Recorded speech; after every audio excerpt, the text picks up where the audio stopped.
मैं हूं इस चैनल का होस्ट और आपका दोस्त निश्चल। चलिए शुरू करते हैं। अगर आप इस चैनल पर नए हैं तो इस चैनल को सब्सक्राइब कीजिए और नोटिफिकेशन बेल को भी दबा दीजिए और लाइक कीजिए।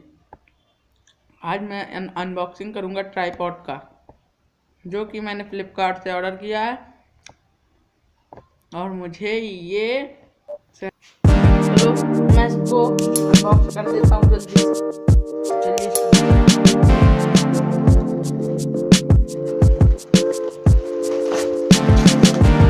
ये देखिए, यूजर गाइड, बिलर,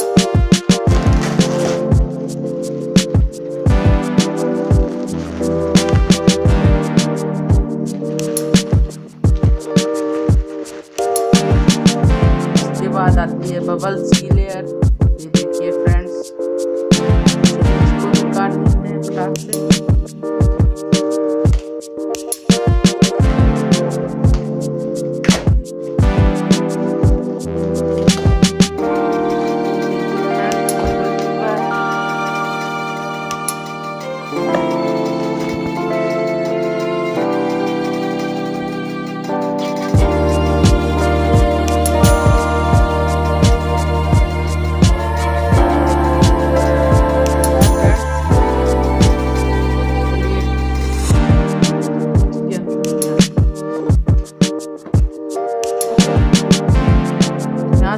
निकल के आता है, इसके आगे एक और छोटा सा बैग।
तो ये देखिए फ्रेंड्स, हमारा ट्राइपॉड पे फ़ोन लग चुका है और ये बहुत अच्छा है। इसको आप बाय कर लीजिए फ्लिपकार्ट से। Thank you.